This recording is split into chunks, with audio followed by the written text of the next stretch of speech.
a Jupiter going into Gemini. So much information in 2024, friends. We are in a new pivotal moment, and I am so appreciative again of you being here tonight. So I'm going to share some thoughts about eclipses, some personal thoughts, and give you some grounding, I hope, with a specific solar eclipse, because it's so much more than just a spectacle of seeing things in the sky disappear. So my perspective on eclipses as an astrologer, but also up close and personal, when I saw the total eclipse, lunar eclipse back in 1990, was a simple thing. And I want you to think about our forefathers and foremothers. You have a light in the sky and it disappears. And oh my gosh, can you imagine the terror? Can you imagine the anguish, the anxiety of seeing a light that we depend upon disappearing? And there's something to that portal of change with the eclipses, because we tell time and we do everything according to the natural order of the stars, sun, and moon. You don't have to be an astrologer just to realize that, right? I mean, without the moon, we would have no Earth. The moon is our great protector, and we anthropomorphize the moon as the great mother protecting us. The sun gives us life and every sort of and it's so specifically designed. Whoops, a couple more people here. It's so specifically close to our Earth that without it, there would be no life. I'm saying some obvious things, of course, but the idea is that when you witness an eclipse, you are also evoking the ancestral memory that we all share in our DNA of the terror and fear. Will the lights go out forever? So let's take that analogy and apply it in astrology to our charts. And I know we have astrologers in the room and some of us who are not astrologers, which is fine. And that's the purpose of this. I'm going to give you some grounding of what this eclipse means. So in that regard, we see the lights go out in that moment, and then they return miraculously. Throughout the ages, people would be doing all sorts of ritual and prayer and meditation to appease the gods that the lights would go off. And so in this context, with this particular eclipse, the sign is Aries. The sign is Aries. I know a lot of you folks know where Aries falls in your chart, and that's part of the, and I'm sure I'll be doing other information if you don't know where Aries falls in your chart, but I'm going to devote the next hour to explaining what this might mean to each of us, because I see this eclipse as a healing eclipse. And I'm giving you the short abbreviation. This eclipse is not just an eclipse, it's also exactly next to Chiron, the wounded healer. And in astrology, Chiron is the part within our psyche which we protect, and we develop a sense of almost shame about where Chiron falls in our charts until age 50. Is anyone over age 50? Is anyone 50? Do you remember that 50-year-old self? You went through some sort of crisis. You you may have went through a divorce, or you went through a career change, or you did some loss. Most of us do at age 50. And what's half of 50? 25. Anyone 25 in the room? You remember your 25-year-old self. That's a year of struggle because you're trying to assert yourself in the world. Yes, there's a lot of over 50-year-olds. I'm over even more than that, but whatever. But at age 25, I was struggling. I certainly remember that. I was in between careers. Do I do social work or do I do this astrology? Oh my gosh, this is like, it's calling me. I didn't make that decision until I had my Saturn return, which was 29. Well, in any case, this eclipse at 19 degrees of Aries in your chart, please identify it, because that is going to conjure up fears, just like the light is going to go away and then it comes back, fears and anxieties. And then when we get to the other side of it, there's a sense of relief and a sense of peace through faith and through the steps of trust. Okay, so it's a phenomena, and God bless everybody here in Western New York, because you've read the memo, right? Um, April 8th is not guaranteed to have a sunny day, right? But even if we don't have a sunny day and we can't observe it, and that's an awesome thing to do, we can still feel that shift within ourselves. So I'm very, I guess, excited about the excitement about the solar eclipse. The last total solar eclipse was in August 21st of 2017, and it was making a ribbon across the country from Oregon to South Carolina. And me and some friends, including Patricia Bell, who's in the room, we journeyed to South Carolina because, darn it, we're going to see that eclipse. We're going to experience that. And surely we did. And it was so weird because the crickets started chirping in that 3 minutes. The birds started going which way and that way. And the lights came on, the automatic solar lights came on over the river in Charleston. It was like, oh, okay, this is pretty disarming and disorienting. So that's the other aspect, psychologically, spiritually, about an eclipse. It can be disorienting around that time. And I'm always paying attention to what our fearless leaders are saying. They're talking about, I don't know if they're going to do this, the county executive, we have to have a state of emergency on that day because people would be pulling over in their cars and looking up in the sky, and we're closing the roads and no electric surgery and blah, blah, blah. There's a lot of excitement, but they don't understand the astrological repercussions. This really is an opportunity for us to heal Aries. So without further ado, I'm going to add the slides that I prepared, and we'll make some time for some questions too at the end. I will talk quickly. All right, because I know everyone wants to do a little sharing here. So this is the slides, new share from beginning. All right, I'm gonna put this up here. And you have to leave. It's Sunday night. You got to do laundry. You got to eat. Got to put the dogs out. That's fine. You'll get a copy of this. All right. So this will be all to everybody. What's an eclipse? An eclipse are portals of change. Okay, they're doorways, and these doorways that are coming in 2024 are in the realm of the signs of Libra and Aries. Libra and Aries.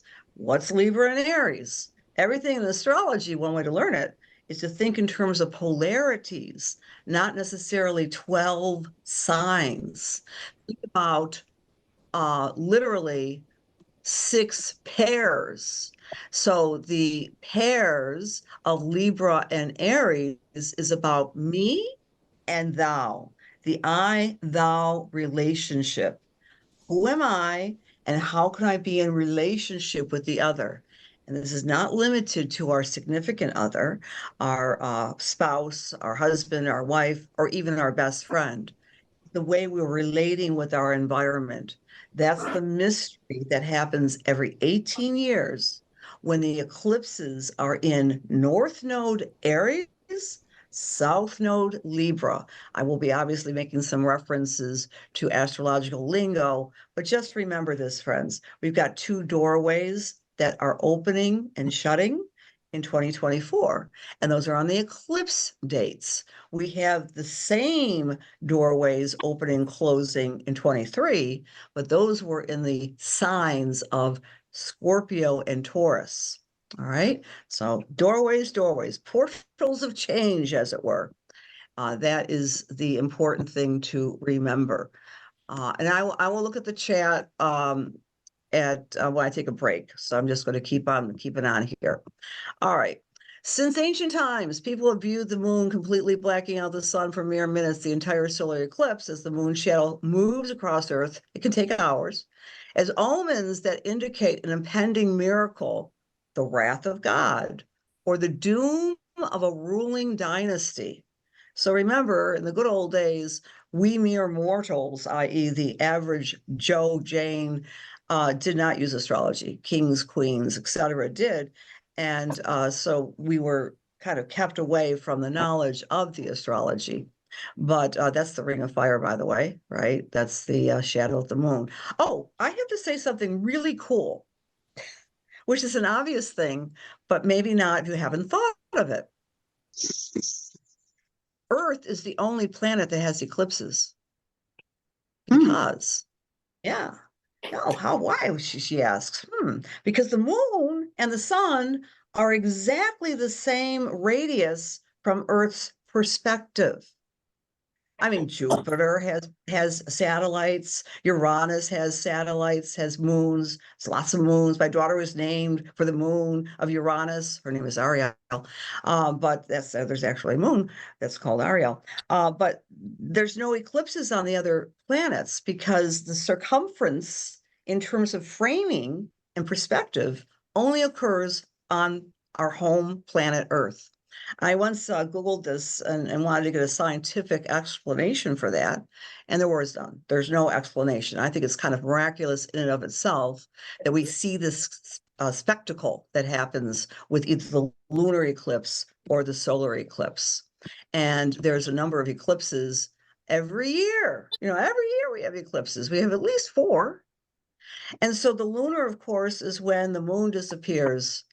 And the lunar eclipse that's coming up, and I don't want to short shift this because, by the way, if you come to the spiritual eclipse retreat, you will also get a video, and you'll be coming into the class on Monday the 25th. Because Monday the 25th, where all the eyes are on the solar eclipse of the 8th, but the 25th of March is when we have a lunar eclipse. And that's when the moon disappears. It's partial, but it's pretty spectacular as well. So the lunar eclipses, when they happen from astrological, psychological point of view, is when our emotions get stirred up. Because the moon, when it disappears, it's like, will I ever feel that way? Will I ever have that relationship with that person? You know, there's that psychological eclipse that happens. This one is at 5 degrees of Libra, by the way, on the 25th of March. And that's going to be during Holy Week and Passover Week, which are holidays, by the way. You all probably know this. They're movable, right? Because those 2 holidays in the Jewish and Christian faith are focused and determined by the first full moon after the spring equinox. There's an astrological reason why we have movable feasts, because we're looking upstairs at the sky. So the lunar eclipse on the 25th is to, and please save your questions. I'll take a breath and then we can just unmute and do your questions, okay? So the lunar eclipse, we have a lot to cover here. The lunar eclipse on the 25th, circle that day as well, because that's a foreshadowing of the solar eclipse on the 8th. All right, you might want to go out. Let's see, when is that lunar eclipse? Let me give you the time of the lunar eclipse on the 25th. And that takes place at 3 o'clock in the morning. So you will be able to see it. I'll probably be up for it. I think so. I'm doing a class on that date, by the way, and that evening on the lunar eclipse, the 25th. It's at 5 degrees of Libra. That part of your chart's being activated. What that means for all of us, so we're not necessarily sure where 5 degrees Libra falls, is that there's going to be a shifting with relationships or the way we relate with others. That's the lunar eclipse preparing us for the solar eclipse of the 8th.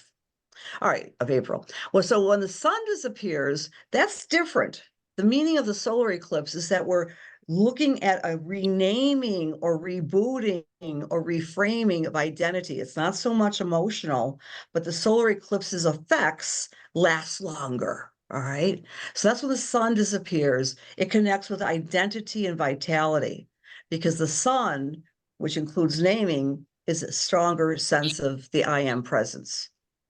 Eclipses are either partial or total, and the total eclipses are more rare. Eclipses, my dear friends, connect with what we call the north and south nodes in our personal natal charts.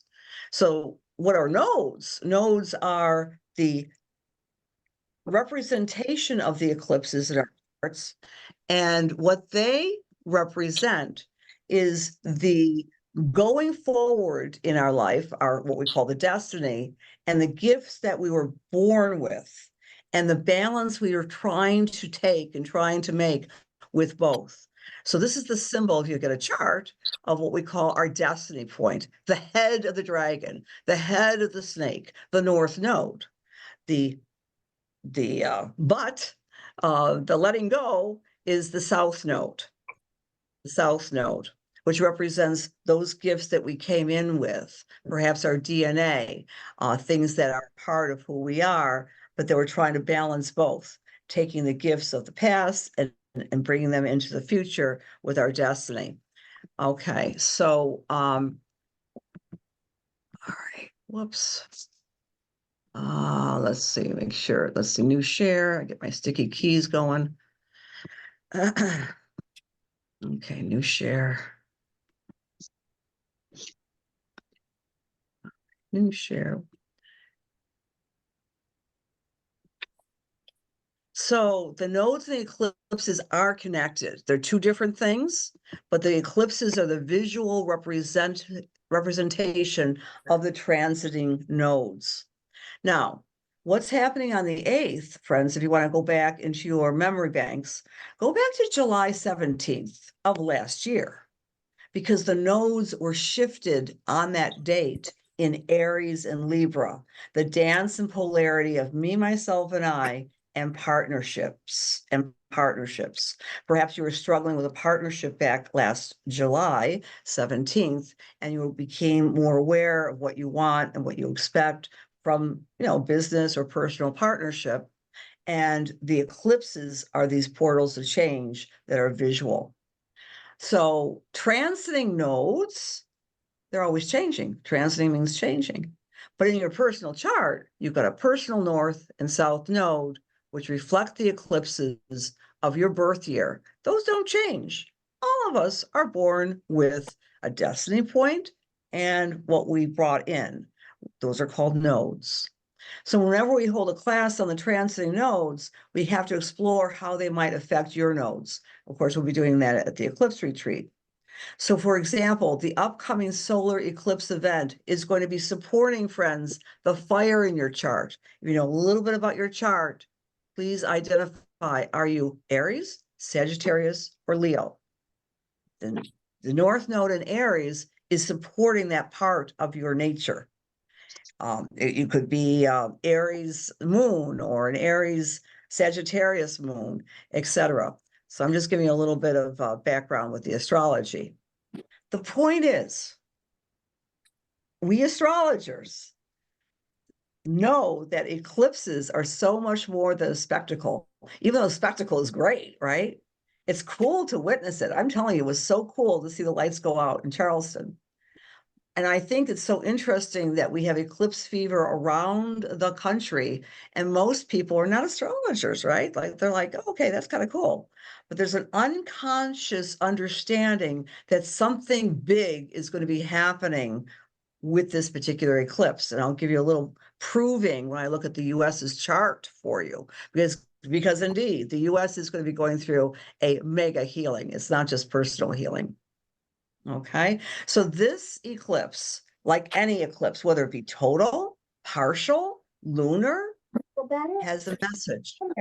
Has a message. Okay, so I'm going to pause a minute, and anyone has any questions, feel unmute. I'm going to check the chat right now too. Okay. All right, so Corona asks, what is Aries intercepted in the 11th house? So obviously, Corona, honey, you know that 11th house is friends, groups, and associations. And then therefore, of course, your relationship with others and your societies and your groups are going to change and heal. Okay. Her birthday's on the eclipse, says Elizabeth. Well, that's really powerful, Elizabeth, because when our birthday falls on an eclipse of any sort of eclipse, we change up. I'm not sure how old your daughter is or anything like that, Elizabeth, but this is a very important year for her. And she's going to identify her own sovereignty and she's going to change up. Okay. Birthday month. I have a birthday season. Oh, I love that comment, Diane. Yes. Until the end of June. It only takes about 20 days to go through. I'm not sure that question, Nancy Smith. Okay. Good to know the Eclipse art exhibit. Oh, okay. Nancy's talking about an Eclipse art exhibit. Where is it? Birchfield Penny. Okay, everyone know that. Birchfield Penny is having the Eclipse art exhibit. Whoa, I want to go there. And it goes through June. Okay. The exact degree, asked Andrea, is 19 degrees. A lot of over 50 people. Okay. Your Chiron returned, it says Debbie. You saw it in Tennessee, Andrea. Cool. All right. And then back in 2017, there was fabulous energy in Buffalo, but it wasn't total. And then Marianne saw it in Lilydale in 2017. Okay, lots of cool comments. This will be very much magnified for you, Andrea. Yes, your Nola return. Absolutely. And Susan, absolutely fabulous new beginnings for you because you're 6 degrees Libra and that circle that house where it falls. Okay. Yes, good things for you, Chastity, with career. All right, I'll go back to talking. I'll take some more breaks and respond to the chat. Okay, so more than a spectacle, it gives us a specific message. So what are those messages, my friends? And I will humbly say this is just my opinion. Okay. Well, whose else's opinion would it be? Right? This is my opinion, all right, about what the message is. It's an opinion, it's not the opinion. So for you astrologers out there, when you look at eclipses, new moons, full moons, you want to identify where it falls in your houses. I have so many beautiful people in the room that have taken my classes over the years. You have this handout. I know you do. But if you would like to email me, I will send you this handout. It's a fun handout, which is so fun. I think someone made it for me 20 years ago, and I just recently saw her. She's obviously a graphic designer. But anyway, these are the houses of life. For those of you who are new to astrology, every house has meaning, right? Every house has meaning. So if your eclipse of the 25th, say, would be falling in your first house, that's the 25th of March, by the way, you might be changing your look or changing the way you come across. And for example, if it's in the first house, that's in Libra, the solar eclipse would most likely be in your house of other people, one-to-one relationships and alliances. So there's the polarity. First and seventh connect, second and eighth connect. Right? Second and eighth are about money and values. First and seventh are about partnerships. Third and ninth are about communications. Fourth and 10th about where do I live? What do I do out in the world? Career and home. Fifth house and 11th house is about fun. Fun with children and romance, fun with friends. Sixth house, 12th house polarity is about health. Physical health, sixth house. Mental, emotional health, 12th house. Okay, so we do this with any eclipses or any new moons, full moons. So this is just a how-to template. Identify where the lunar eclipse falls and the solar eclipse. Identify how the eclipse affects your personal moon and your personal north and south nodes. Like I said earlier, if it's in fire signs, you're really going to be feeling it. Some of you are having your nodal return as we're having North Node in Aries, very strong. So this has a message, and it's a personal message for you. And when I teach, I'm always teaching to the moment, okay? Always teaching to the moment. Tonight, as we're doing this class, I chose this evening to do this class because tonight, friends, we are having a quarter cycle in the sky. You look outside, you'll see a moon if it's not cloudy, and that moon's a half moon, and the moon represents 13 degrees of Sagittarius tonight as we're talking. And that means a Sabian symbol. If you don't know about Sabian symbols, I invite you to do a deep dive into them. Okay, Sabian symbols are a combination of an astrologer, minister, who was meditating with a clairvoyant medium in 1928 in Balboa Park outside of San Diego. And they were downloading from the Sabian people of the Middle East who were roaming the desert 3,000 years ago. They were downloading word pictures. So the word picture for tonight is the Great Pyramid and the Sphinx, which means spiritual ancestry. So, no, again, during our retreat, we're going to be exploring your personal messages and applying them to the chart. Okay, please remember this. Apart from the personal messages shared during the retreat, what are some universal generic messages? I know y'all can't come to the retreat. Of course, I'm telling you about it, but what are some universal messages for us all? Number one, the solar eclipse of 4/8/24 offers us healing. It's the healing of others. It's the healing of community. It's the healing of our leaders. It's the healing of indecisiveness, friends. Okay? And I really go deep with that. The healing of accepting those people who you cannot change, whom you cannot change. Kind of like the Serenity Prayer.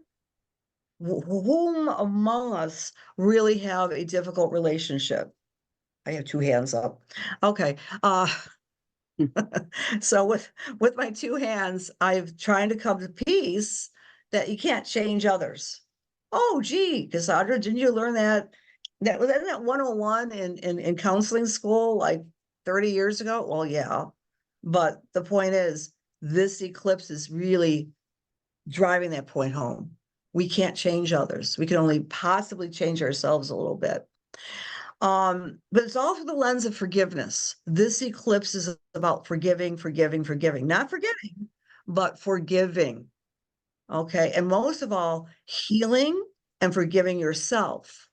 Why yourself? What do I have to heal about? Right? Why do I have to forgive myself? Well, maybe if you're in a lousy relationship, maybe you have to forgive yourself for choosing that person in the first place, or maybe et cetera, et cetera, et cetera. I mean, it's infinite possibilities, right? Infinite possibilities. So let's go forward. Sticky keys. Nope, one more. Okay. Why self? Why do I have to heal myself? What did I do wrong? Well, the reason is, my dear friends, is this North Node, the solar eclipse, the total solar eclipse, and the messages from July 17th of last year, all throughout 2025, is the focus is on me, myself, and I. Me, healing me. The I am presence, literally connecting with the divinity within yourself. What you call God might be different than what I call God, but I would invite you to connect in your heart with divinity of being created and connecting with the I am presence. Aries is the sign of the head. It rules courage, righteous anger. It's okay to get angry, right? But to have righteous anger, directness. I'm learning this myself, trust me, of how to be direct and authentic and acceptance of your personal light. that we are all created in the God of our understanding's image. And it's okay to be who you are. It's okay to be who you are. What am I talking about? What are you talking about, Cassandra? I'm perfect. I got self-confidence. I've got self-acceptance. Well, we can go deeper. We can go deeper. Because my thought is we've been kind of beat up in the past few years about, I'm being purely astrological with you, but kind of second guessing ourselves. So once every 18 years, when the North Node goes into Aries, it reminds us of our personal sovereign beauty. And why healing? Because like I said, the eclipse is right next to Chiron. So a little definition of Chiron, friends. Chiron was an asteroid that was discovered in 1977. Now, you remember 1977 as opposed to just being born in 77. I certainly remember 77. That was called the me, it's called the me generation. A lot of people were searching. Divorce rates are up. A lot of women, especially women and or males, would leave their marriages. I did some research. Divorce rate way up in the early 80s, foreshadowing this astrological event of finding your own place. Finding yourself was the litmus call back then. I was very young, but I remember the societal push. Well, Chiron was in and discovered. Chiron not short for chiropractic, but the word chiropractic comes from Chiron. It's about natural individual healing. And Chiron has a weird orbit. It's bigger than some planets, by the way. It's bigger than Pluto. But Chiron goes around the sun, and it takes 50 years to circle the sun. That's why we say we have a Chiron return around age 50. It could be 48, it could be 51. But that 50th year of our life is so profound for our self-acceptance. We're no longer really young, but we're no longer old. But we have a wealth of pain in our experience, disappointment, and we've healed a lot of things at age 50. So it's like an astrologer once said to me, you either start living or start dying around age 50, right? We all know really old 50-year-olds, and we know really young 90-year-olds. So this is called the chironic experience. And again, half of 50, as I said earlier, is 25 years of age, and that's when we're struggling to develop our identity. Chiron is that part of ourself which we're ashamed of, the monster inside. And we all have that, myself included. If someone only knew this part of me, they would abandon me. This is the wound I call the narcissistic wound, which is going to be able to be more readily healed by this eclipse. How do we heal the narcissistic wound? With courage, number one. Again, we go back to the divine, embracing our God-given life and supporting all that there is, and come from a place of play. Aries is a sign of the child. Be confident in playing and being spontaneous. Be confident in your own strength. Be confident and turn up the courage of being yourself. And don't worry about what they may think, right? Because that's the opposite sign of Libra. And Libra's in its placement in the sky right now, which is the South Node, is kind of the negative aspect, because we all know that Libra is the nicest sign of the zodiac, right? I mean, where you find Libra, you're super nice. But if you're too nice, then you're not being authentic. If you're fence sitting or indecisive, you're not taking the courage of Aries. So Aries is our lead right now in 2024. And like I said, we were beat up during the age of Pluto Saturn. Why? Because it was the sign of Capricorn. During those sea years, remember those years? They weren't that long ago. They wounded us because we could not do what we wanted to do. And I'm not saying good, right, or indifferent, but Capricorn was squaring Aries in our charts. All right. So it was kind of a diminishment of self actualization. So when I say narcissistic, what's the worst pain that we could have in this culture? Again, being in and out of social work forever, the worst crime someone can do or have is being narcissistic, right? Are you with me? I mean, a few years ago, like 20, it was being codependent. There were all these books out, Codependent No More, and now the latest and greatest is being a narcissist. We're all afraid of being a narcissist, but you're not a narcissist when you do something with loving kindness. I hope you're all following me with this. So there's a word picture for that 19 degrees of Aries, and here's the word picture.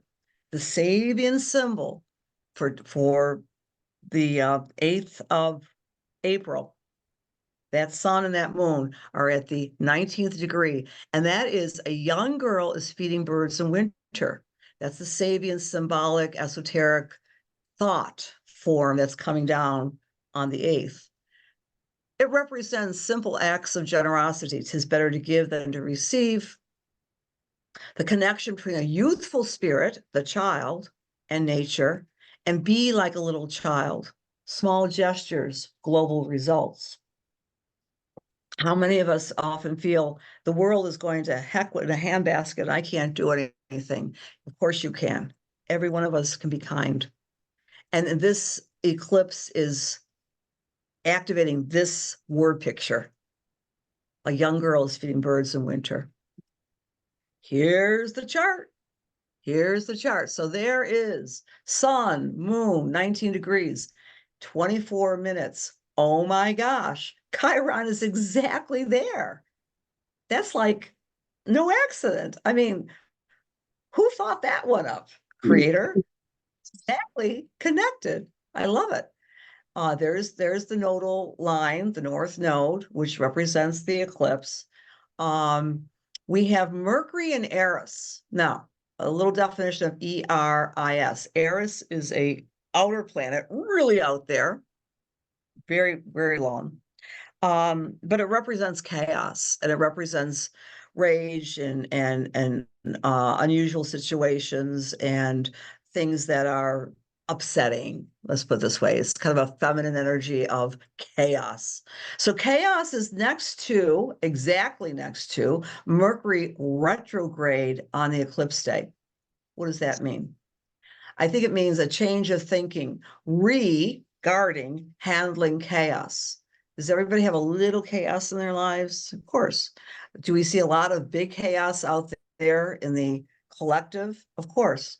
So we might have some new ways of dealing with difficult, chaotic events as of this eclipse. Venus is conjunct Hygeia. HY, here's Venus. You know, everyone knows Venus. She's love, right? And some of these asteroids are shortened to letters. HYG stands for Hygeia. And Hygeia means health, also public health, and your physical body. Venus says, love your body, trust yourself when dealing with your health and body. Okay, so that's another aspect of this day. Saturn is right next to Mars. Oh, that's cool. Mars is action, Saturn is discipline. Mars is gas, Saturn is brakes. Combining these two planets together, it's asking us to ground our spirituality, ground spirit. Now, Pisces is a Christ consciousness energy because we are still in the Piscean age, which was marked off by the birth and incarnation of Jesus Christ. So Pisces is about love thy enemies as thyself and turn the other cheek and be kind and all that wonderful stuff. And that's noted in this chart, Saturn, Mars. Uranus is conjunct Jupiter. By the way, that's going to be exact on the 20th of April. Here it is in the sky. New ways of handling resources. Yep, good old-fashioned money. That's another discussion altogether, right? Banks, interest rates, digital currency, whatever. But there's going to be a new ways of looking at resource management. The USA is healing itself because remember, everything has a chart. The United States was, you guys get tired of me saying this, but for those who haven't heard me say this, it's worth mentioning. The United States of America was formed by astrologers. We wouldn't be this country without the Freemasonry of Washington, etc., who wanted to make sure we had a snapshot of a country that has three very diverse personalities. I mean, the United States is a very diverse personality. We're kind and caring. That's the Cancer part of our nature. We're wild and free. That's the Sagittarius nature. And we're eclectic and eccentric and embracing others. That's the Aquarius energy. Remember, we don't do blood tests to prove that we're American. We're a hodgepodge, right? And that's the inner chart. That's the inner wheel of the United States of America. Guess what's happening on this continent as we are doing the eclipse work? Oh my gosh, we're having a Chiron return, friends. Okay, Chiron return every 50 years. If you go back in the history of the United States of America, 50 years ago, where does that lead us? 1964. Were we having some wounds then? You betcha we were. Okay. All right. So the wounds of the violence, the chaos of the 60s, otherwise it wouldn't be the 60s, are kind of being rediscovered in 2024. So we're having a Chiron return in the fourth house. What's the fourth house? We go back to the earlier slide. Fourth house is home, family, and security. Some of us are not feeling very secure in our own homes. And I don't have the latest statistics on this. It depends on who you talk to. But there's been some uptakes with violent crime across the land. But I just want to show you this, not just do a whole reading of the United States, but there's the eclipse, there's Chiron, and in the country, we have a Chiron at 20 degrees of Aries. So 20 and 19 are mighty close together. And so our country is going through a Chiron return as it's also going through a reforming of its values and money. Well, that's been going on for a couple of years. A lot of stuff. So let's take a look at totality and let's do another symbolic representation of what this eclipse means. Oh, wow. This is from NASA. It's going all on here. I was just talking to my Burlington, Vermont friend. I mean, Burlington, Cleveland, this is all totality. Indianapolis, Little Rock. Okay, right there. It's starting in this country, by the way, at Eagle Pass, Texas. Now, I would not have known anything about Eagle Pass, Texas, unless I've been listening to the news for the past couple of months. All right, we know what's been happening at Eagle Pass. It's that controversial place on the border, and it's been creating a lot of difficulty on both sides of the aisle.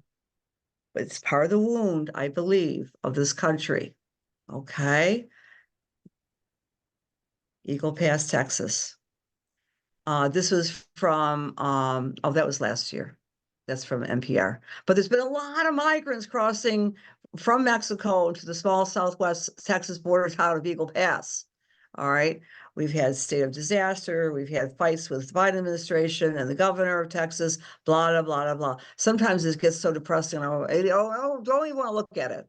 But I'm thinking, as an astrologer, Eagle Pass is where this eclipse is forming. Now, here's another thing, not to confuse the items, but astrology is a narrative. This is not just an eclipse, it's a part of a bigger story. And that bigger story started on October 14th of last year. What was going on in your life October 14th? We had a solar eclipse in the opposite sign of Libra. Opposite Chiron. Black moon Lilith was conjunct partners in shadow regarding partnership. The biggest international story, of course, was the Hamas attack on Israel. And Israel has an asteroid. The asteroid was the exact degree of 21 degrees of Libra.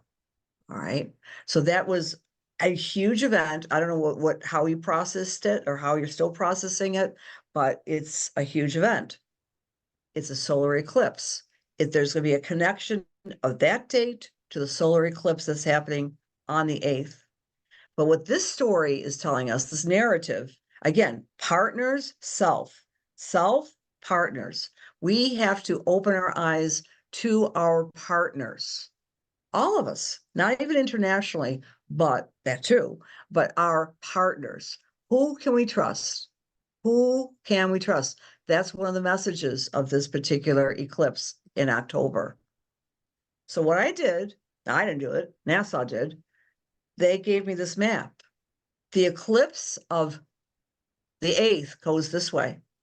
The eclipse of October 14th goes this way, and it's pickle in the middle right here at Eagle Pass. You can't make this up.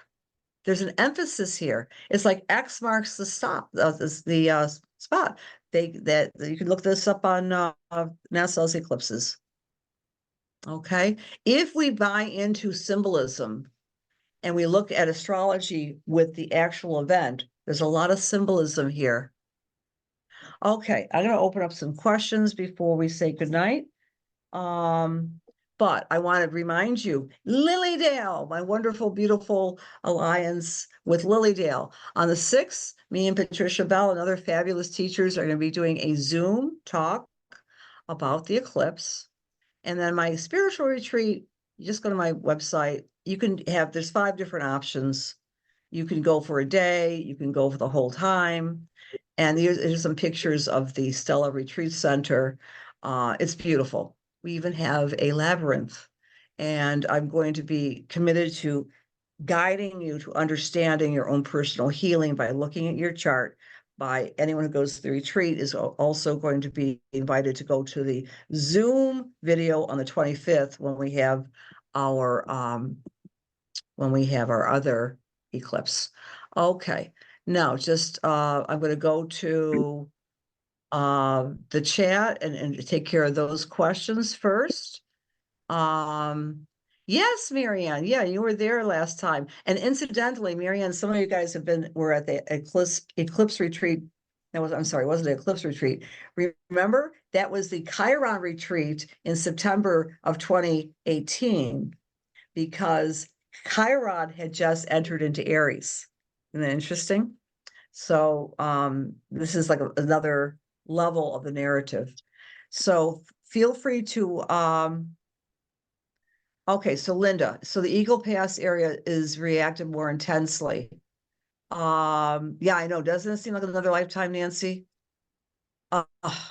So long ago. So long ago. Life is really sped up. And answer to your question, I'm just making an observation that the eclipse, all right, I'll answer it this way. Some eclipse observers would say this: if the eclipse went over a particular area on the planet, that means upheaval. And there's a lot of astrological documentation about this. Earthquakes, natural disasters, difficulties. Like I said earlier, heads of state, the kings and queens in peril. So we're having 2 total eclipses back to back in 2017 and 2024 in this country, in this continent. But it seems that when I look at the astrological significance of the United States having its Chiron return in the house of home, boundaries, borders, and Eagle Pass is on the download of those 2 eclipses, I'm just sharing the information. It's kind of strange. I'm not going to interpret it one way or another. It just is very strange. Some other chat questions.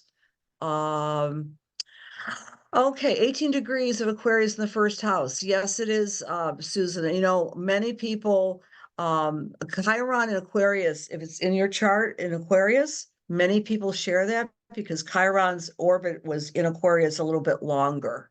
Okay, and some's long ago, another lifetime. All right, any other? Just unmute yourself. We all can see each other, and a lot of people are leaving, so please feel free to unmute and ask any questions. I have a Yeah. question.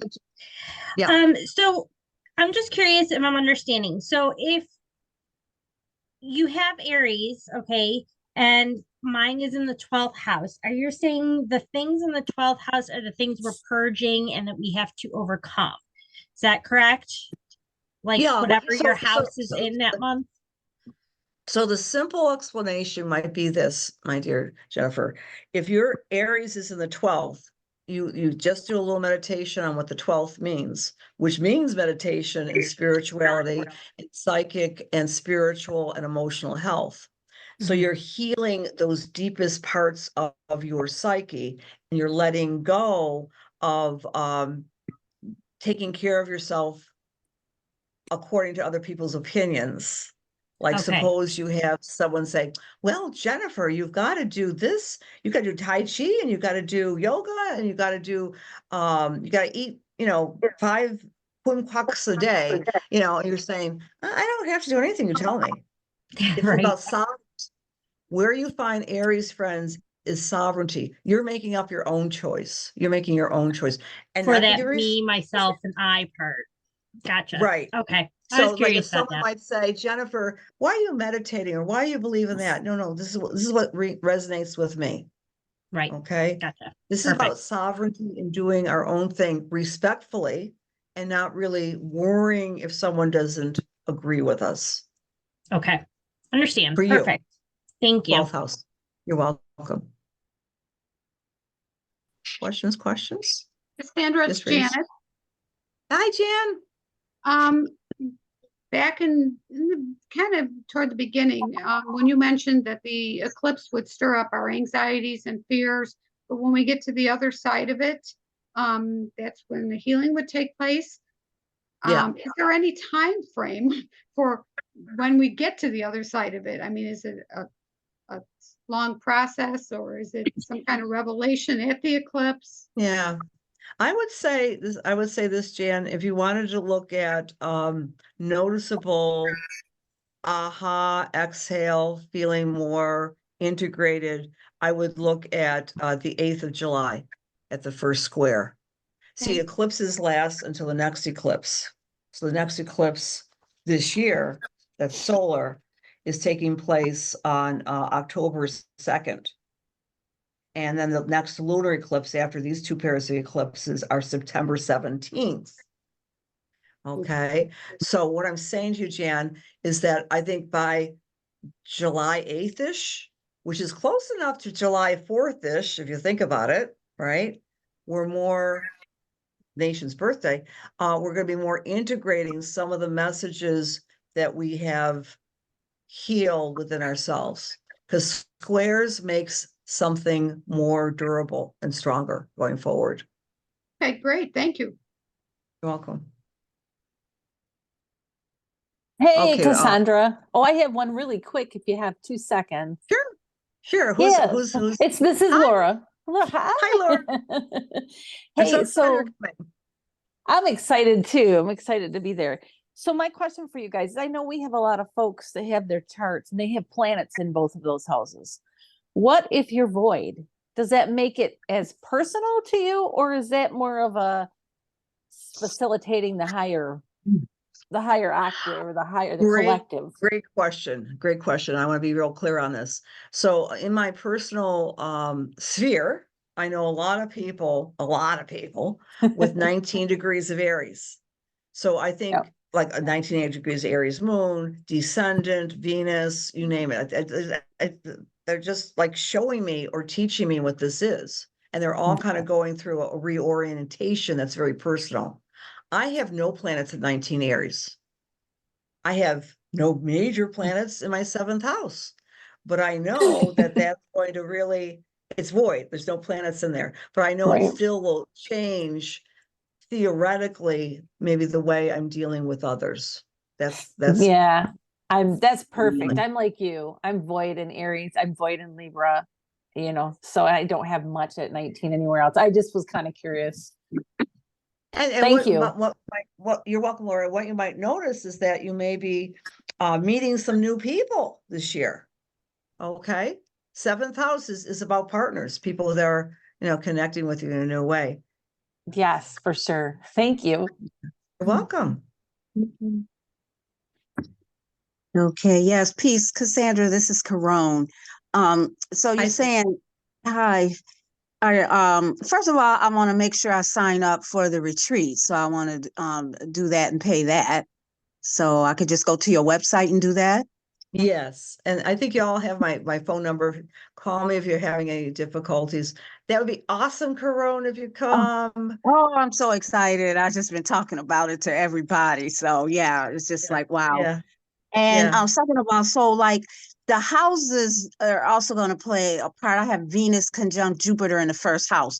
So that Yep. Aries eclipse will just kind of set that off. What degree is your Venus or Jupiter, sweetie? Oh, it's Jupiter 17, Venus 23. Absolutely. And it's going Okay. to give you more courage. More courage. I call it the coming out party, right? Ooh, Hey, okay. world, this is who I am. I do Okay. astrology. Yeah, I presume yeah, you still doing astrology. perfect. Yeah, one of Cassandra, the thank things you. about this is courage of being who we are and not worrying about the repercussions for all of us, right? I mean, again, it's more personal if it's in Chiron's first house and her Venus and her Jupiter. Okay, perfect. Oh, I'm so excited about April 8th and seeing you and everybody. Thank you. Yeah, it'd be awesome. Mhm. Okay, thank you, honey. Thanks for coming. Kelly, you have a question. Yes, You're hi. doing it. Hi, honey. Great to see you. Good to see you. Good to be seen. And this fascinates me because ever since Sagittarius sun season of 2023, and even before that, I felt like the end half of 2023 is this whole push for healing, and of course, Sagittarius Chiron. And now here we are with this and the eclipse. Now I am 50 years old. So when you were saying about, you either start living or you start dying at 50, and but then you were saying the last Chiron return was in 1968. Mm-hmm. And Oh, so, 60. Yeah. Go ahead. but it also affects you personally every 50 years. Yeah. Yeah. I think what you're asking, and by the way, I'm going to stop the recording now, friends, because I'll stick around. I have to Oh. get home at some point, but I'm going to